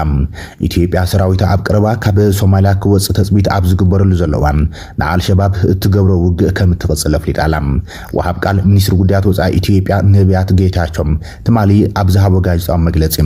ኣብ ዝኾነ ኩነታት ንኣልሸባብ ናይ ምድኻብ ስራሕና ክቕፅል ኢሎም እቲ ወሃብ ቃል ነዚ ዝበለም ብምኽንያት እቲ ኣብ መንጎ ኢትዮጵያን ሶማሊላንድን ዝተፈረመ ናይ መረዳድእ ስምምዕነት ኣብ መንጎ ሶማልያን ኢትዮጵያን ውጥረትና ገደደ ኣብ ዝኸደሉ ዘሎ እዋን እዮም ኣብቲ ብሓዱሽ ዝቆም ናይ ሕብረት ኣፍሪቃ ተልእኾ ምኽባር ሰላም ሶማልያ ኢትዮጵያ ከም ዘይተሳተፍ ሚኒስትሪ ምክልኻል ሶማልያ ኣብቲ ዝሓለፈ ሰሙን ቀዳም ምዝራቡ ዝዝከር እዮም እቲ ብኣቶሚስ ዝብል ሓዱሽ ምፅዋዕ ተልእኾ ሰላም ካብ ዝመፅእ ወርሒ ጥሪ ጀሚሩ ንሰለስተ ዓመታት ዝፀንሕ ተልእኾ ከም ዝቕበል ሕብራት ሃገራት ኣፍሊጡ እዮም ኢትዮጵያ ኣብቲ ክሳብ ሕዚ ዝፀንሐ ተልእኾ ሕብረት ኣፍሪቃ 3,000 ወተሃደራት ዝነበርዋ ክኸውን ከሎም ኣብ መንጎ ክልቲአን ሃገራት ጥራሕ ብዝተገብረ ስምምዕነት ድማ ካብ 5 ክሳብ 7,000 ዝበፅሑ ወተሃደራት ኣብ ዝተፈላለዩ ከባቢታት ሶማልያ ሰፊሮም ሕጂ እንታይ ትብል ዘላ ኢትዮጵያ ትውጥቀት ናታ ኣብዚ ብኩሉ ኢኻ ትሪኦ ትውጥቀት ናታ ሶማልያ ኣይንደልየኩም ኒና ሓገዝ ናትኩም ሰራዊትኩም ውሰዱልና ኢሎሞም ኣለው ዓለም ለኸ ድማ ኢንተርናሽናል ኮሚኒቲ UN Security Council African Union ነቲ ፕሮጀክት ፋንድ ዝገብሩ ዘለውን ኢትዮጵያ ሰራዊት ክስሓቢ ኣብቲ ዓቃብ ሰላም ናይ ሶማልያ ክትኮኑ ኣይትኽእሉን ኢኹም ምክንያቱ ዝገራጮ ረብሓ ስለ ዘለኩም ኮንፍሊክት ኦፍ ኢንትረስት ስለ ዘለኩም ልኡላውነት ናይ ሶማልያ ትጥዕሱ ስለ ዘለኹም እዚ ኣይከውን ኢሎሞም ኣለው ኢትዮጵያ እንታይ ትብል ኣላ ኖ ንሕና ናይ ንሶማልያ ሰላማ ክንቃለስ ስለ ዘለና ግድን ኣብኡ ክነክስ ኢና ንኣልሸባብ ክንስዕሮ ስለ ዘለና ንሕና ግድን ኣብኡ ክንክልል ኣለና ንስኻ እንታይ ዘርእየካ ኣብይ ኣሕመድ ክንዲ ምንታይ ተቐርቂሩ ከም ዘሎን ዝኾነ ይኹን ኣርጊመንት ወይ እውን ስነ መግወት ከም ዘይብሉን ኣንጻር ማሕበረሰብ ዓለም ንክኸይድ ክግደድ ምዃኑን ብሓይሊ ኣብዘይ ዓዱ ብሓይሊ ጠጠው ክብል ተኮይኑ ሓደ ፋንዲንግ ክረክባ ኣይኮነን ካልኣይ ድማ ወራሪ ሓይሊ ክበሃል ሰራዊት ናይ ኢትዮጵያ ኣብኡ ዘሎ ማለት እዩ ስለዚ እዚ ኸ ንጹር መልእኽቲ ዘውህቦ ዘሎ ኣብይ ኣሕመድ ኮምፕሊትሊ ብዓለም ደረጃ እቲ ምስ ሶማሊላንድ ዝፈተኖ ተቐባልነት ከም ዘይብሉን ነቲ ዝነበሮ ፀጋታት ነዚ ናይ ኢትዮጵያ ሰራዊት ኣብ ሶማልያ ከም ዓቃብ ሰላም ኮይኑ ብምእታው ሚልዮናት እያ ትኽፈል ነይራ ኢትዮጵያ እዚ ሚልዮናት እዚ ግድባይ ተባሂልዎ ኣሎ ናይ ወፃኢ ሸርፊ ገንዘብ ኣብ ዘድልየሉ ዘሎ ግዜ ኢንቨስተራት ይገጥፍዎ ኣለዉ ነቲ ኣካይዳ ናቱ ድማ ነቲ ሓደ ካብ 2006 ክሳብ ሎሚ ብዘይ ምልክት ሕቶ ዝቕፅል ዝነበረ ረብሓታት ናቱ ክኸስሮ ተገዲዱ ኣሎ ስለዚ እቲ ፖለቲካዊ ውድቀት ናይ ኣካይዳ ናይ ኣብይ ኣሕመድ ነዚ ይመስል ተመክሮ ናይ ፖለቲኩ ድማ በዓሉ እናገለፀ ስምዕዎ የሚባለው ቲሙ ራሱ መቀስ የሚያቀብለው ላይት የሚያበራውም ሰውዬ ሂስትሪ ፕሮፐርሊ ኢንፎርም የሚያደርገውም ሰውዬ የአይቲ ፕሮፌሽናል ቢሆንም ሁሉ ካልተደመሩ በስተቀር በሕክምና ሰውየውን አልቲሜትሊ ማዳን ያስቸግራል። የልብ ሰርጀሪ ምን እንደሆነ ጠዋት ጉንፋን ነው፣ ከሰዓት ኮሮና ነው። እጃችሁን ብታዩት በማይክሮስኮፕ ብታዩት ምሳት በሉ የአይን መንሸዋረር እንጂ ካንሰር ኩላሊት የጨጓራ በሽተኛ ካልሆነ በስተቀር ወባ፣ ጉበት፣ ቀይ ደም ሴል ትራንስፖርት የሚያደርግ ነው። የብሬን ሰርጀሪ በሚመለከት ነጭ ደም ሴል የሚባለው በማይታወቅ ጊዜ የተወጋ ነው። አነስቴዚያ ስጋ ሊኩዊድም ሶሊድም አይደለም። ወሊድ መቆጣጠር ማለት በብዙ መንገድ ስለሆነ በሚመቻቸው መንገድ መቆጣጠር ይቻላል። ይህንን ብልት የማወቁ ጥቅም አንድ ሰው በግራ አይኑ አንድ ነገር እያየ በቀኝ አይኑ ሌላ ነገር ማየት አይችልም። እጅ የተሰበረ ማለት አይችሉም። ደም ካልታጠበ ኤግዚስት ማድረግ አይቻልም። አጥንት ሶሊድ ነው። ሰውን ሰው ያደረገው ቆዳ ነው ቢባለው ማን ያምናል? አቢ አህመድ ብዛዕባ ጥዕና አይ ቲንክ ትምህርትና እኮ ብዛዕባ አደነ ብዛዕባ እንታይ ከም ተምሃረ ግን ኣብ ጥዕና ብዙሕ ሊቅ ካሁን ዝፍትን እዮም ዝብልዎ ነዚያ ኮሌክት ዝገበርዋ አይ ቲንክ ካብ ሪያሊቲ ካብ ኩንነት አቢ አህመድ ብዙሕ ስራሕ ሓቀ ምዃኑ ዝገልጽ ቪድዮታት ብብዝሒ ክወፅእ ንርኢ ኣለና። እንታይ ዘርእየካ ዝኻ አቢ አህመድ ኣብ ህዋ ጠጠው ኢሉ ከም ዘሎ ኣብዚ እዋን እዚ ካብቲ ኩንነት ናይ ኢትዮጵያ ታዲያ አንዳንድ ሀገራት በረንዳቸው ላይ ፍሪጅ ያስቀምጣሉ። ከአጥራቸው ውጭ የተጀመሩ ውሃዎች፣ የተጀመሩ ምግቦች ፕሮፐርሊ ፓክ አድርገው ያስቀምጣሉ። ደሃው ያውቃል፣ ሄዶ ከዛ ፍሪጅ ከፍቶ ወስዶ ይሄዳል። ቆሻሻ ለማስወገድም አይቸገርም፣ ምግቡም አይበላሽም። በስርዓት የሚፈልገውን ተጠቅሞ ማይፈልገውን ደግሞ ሌሎች ለማገዝ ይውላልና እንደነዚህ አይነት ሆሊስቲክ ስራ እንታይ ዝብል ዘሎ አቢ አሕመድ ኣገለገለ ሃገራሲ ፍሪጅ ኣብ ደገ የቐምጡ ነቲ ዝተረፈ ማይ ይኹን መግቢ ክንዝጉሕፍዎ ኣብ ንብረት ኣቐሚጦም ኣብኡ ይገብርዎ፣ ድኻ ሰብ ድማ መፅኡ ይበልዖ። ኣነ ኣብ ዓለም ዝሃብተመት ሃገር እየ ዝቕመጥ ዘለኹ ፍሪጅ ኣብ ደገ ዘቐምጥ ሰብ ግን ኣይረኣናን ኣብ ስዊዘርላንድ ማለት እዩ። ምናልባት ኣብ ሃገራት ዓረብ ኣይህሉን ኣይብለኩም ኣየለን እዚ ጉዳይ ዝብሎ ዘሎ ሓሶት ይኽእል ኣይክልኒ። ፍሪጅ ዘቐምጡ ግን ኣነ ኣትሊስት ኣብተን ቶፕ 10 ዝበሃላ ዝሃብተማ ሃገራት ስለ ዝቕመጥ ፍሪጅ ኣብ ደገ ዘቐምጥ ሃብታም እሞኻ ካብቲ ኣብ ደገ ዝተቐመጠ ፍሪጅ ዝወሲዱ ዝዕንገል ድኻ ኣይረኣናን። ስለዚ ኢትዮጵያ ኣበይ ደረጃ ዘላያ ፍሪጅን ገለመለን ዝብል ዘሎ ሓደ ሓደ ግዜ አቢ አሕመድ ኣብ ሰማይ ኣብ ሃዋ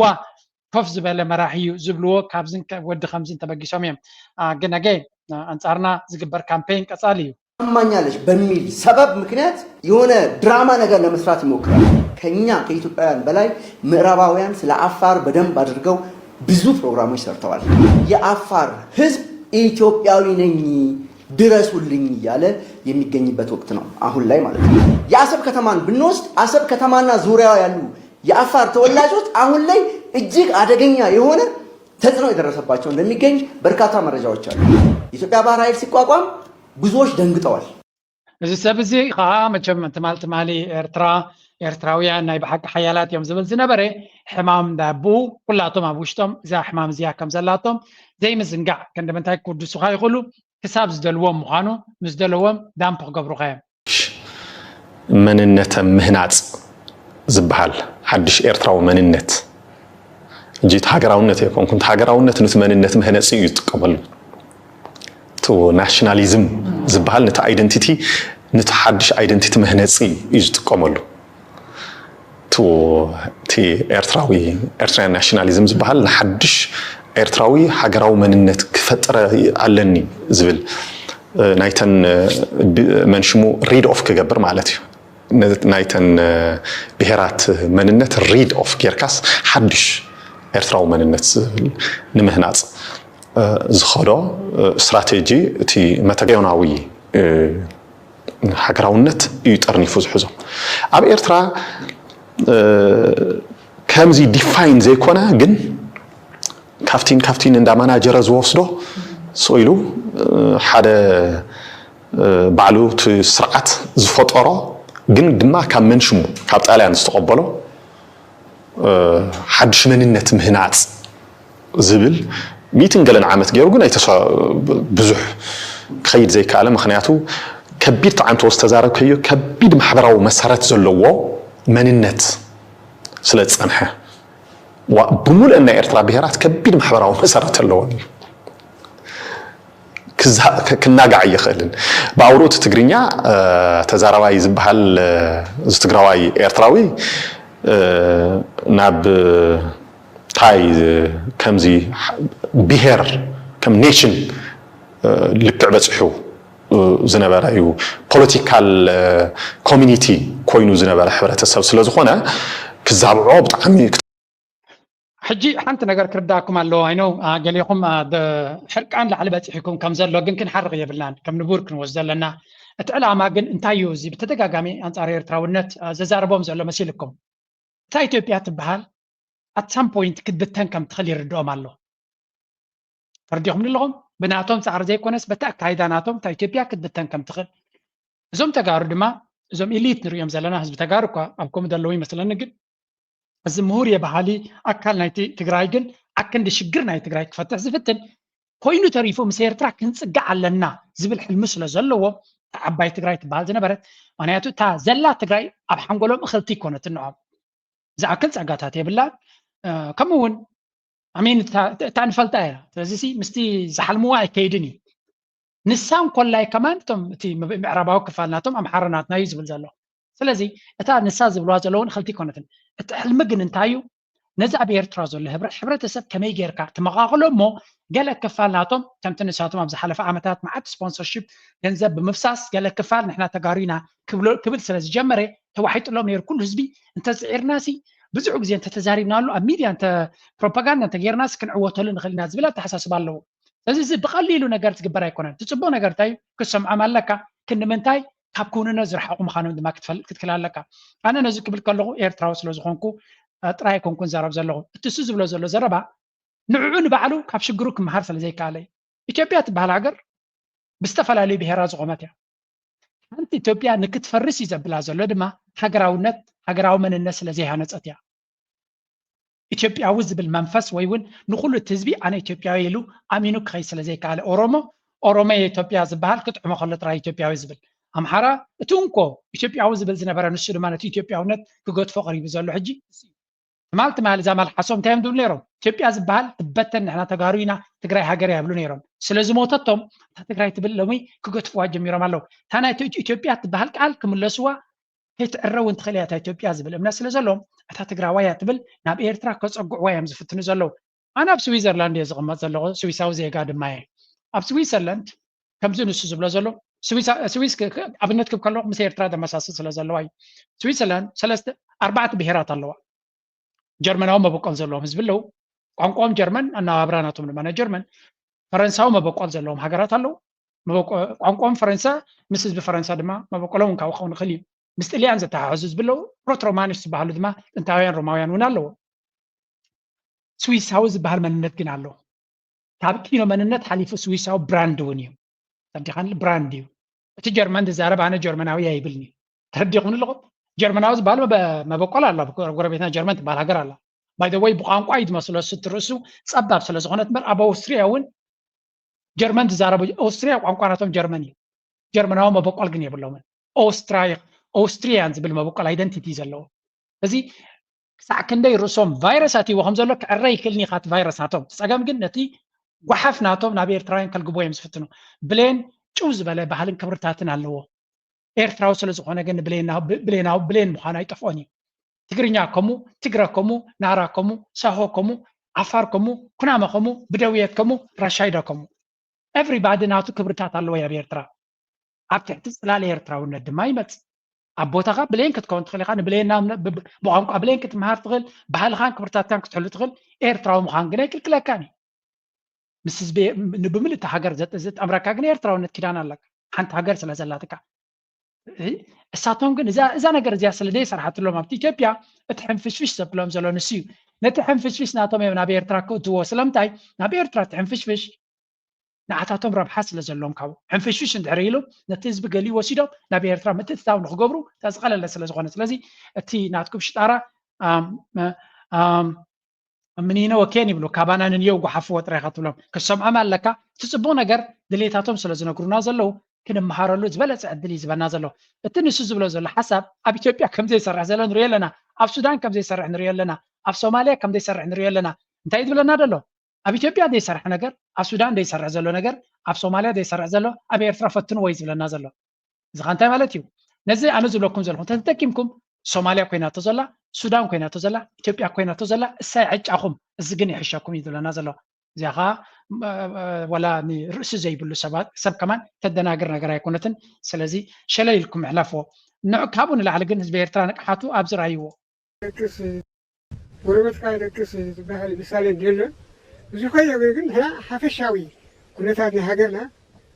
ሰላምና صبوا يدلو مرقعنا صبوا يدلو بتاعنا صبوا يدلنا مخياتو نحن أدعينا زماننا علينا نوعتو نوفر نجيش علينا بسلام نوفر بسلام نأتو بسلام نجيش بسلام نأتو لنا كابزز عبي سجى يلنا هفت مالت سلام سلام سلام علينا بحقنا زسن بدنا يلن زشجرنا يلن مخياتو منقصنا حاصرنا مكابابينا مكابابينا حاصرنا منقصنا حنا زكون نجر نفرح نجر دمرت نقول نسكفل نجرون يبلنا كله اندمل خيرالو ترجع اندمل نبهات اندمل سكال رندر حق ولا تاتبصحلو ስለዚህ زكون نجر صبوينا عدلنا سلامنا عدلنا حقوساتنا هنا منقصنا حقوساتنا تحقوسنا اب هيوتنا يجلصالو اب سلامنا اب عرفتنا اب درفوس لازلنا صبوينا عدلنا محترنا صبوينا كل እንዳመላልና ተስፋን ማለና ሀገርና ክትብልጽከም መሃና ብነፍሳት ሀገርኩም መሃና ሌላ ሀገራት ክትቆምኩም መሃና ድማ ሙሉ ተስፋ ሙሉ ጉድ ተስፋ ይዘለና ሰላም ሲ መዳርክቲ አልቦይ ምክንያቱ ሰላም ሲ ሰላም ተህሊስ ኩሉ ነገር አለ ሰላም ስለዘለና ኢና ከዓ ናብ ዕብየት ንግስግስ ዘለና ማለት እዩ ንሕናስ ከምዚ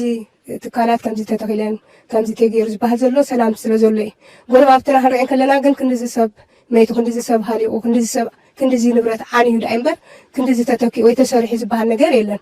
ኣባና ኤርትራውያን ግን ናይ ብሓቂ ሰላም ጥዑም ኣለና ሰላም ኣሎ ብጣዕሚ ፅቡቅ ስለዚ ሰላም ተሃሊ ዕብየት ኣሎ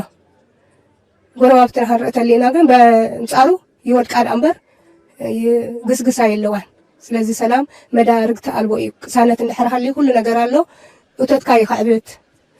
ሓንጎልካ ከዓ ናብ ካልእ ናብ ኩናት ናብ ካልእ እንተኸይዱ ናይ ብሓቂ ሕማቅ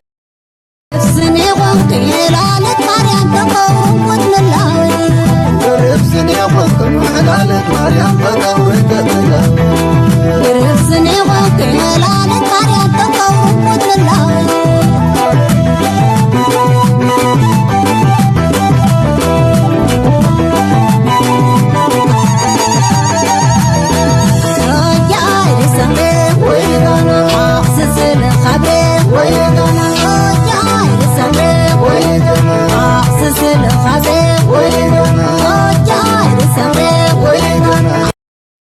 anyway ከምዚ ንሪኦ ዘለና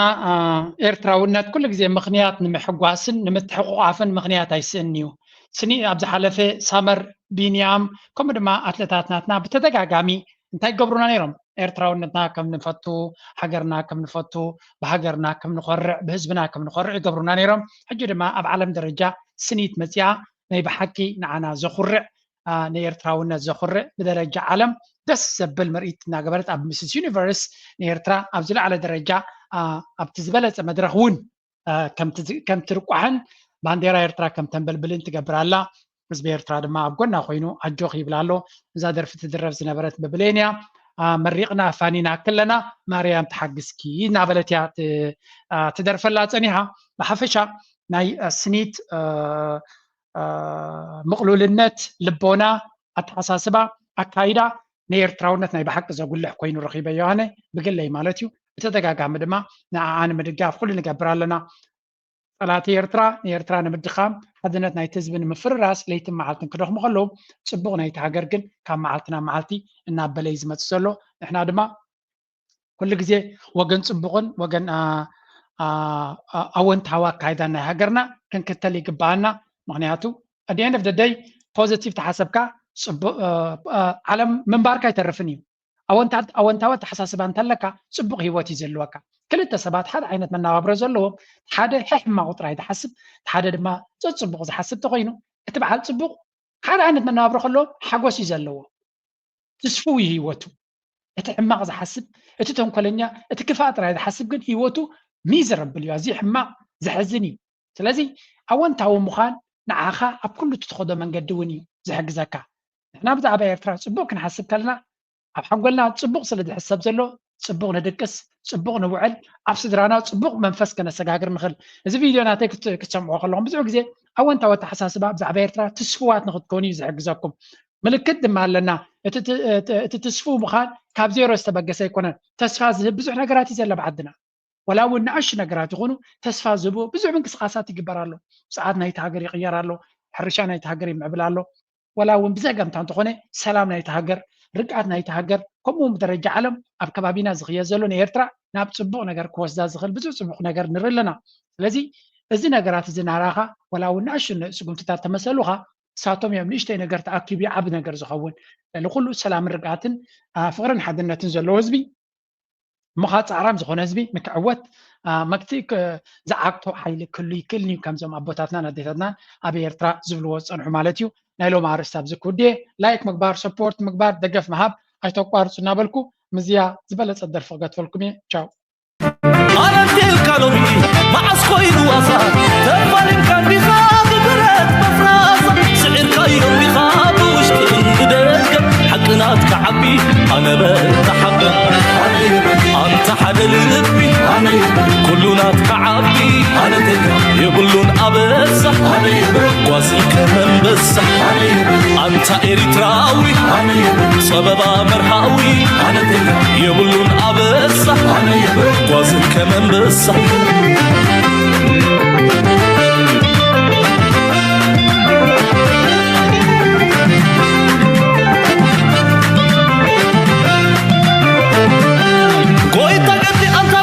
أنا تلك سيكون متعنان زنق فتحي زقنعك خمقنان أنا يبل أنت نقصصنا ويتا قدي أنت ويتا فلان أنا تلك سيكون متعنان زنق فتحي زقنعك خمقنان أنا يبل أنت نقصصنا أنت إريتراوي سبب مرهاوي يبلون أبسا وزن كمن رسا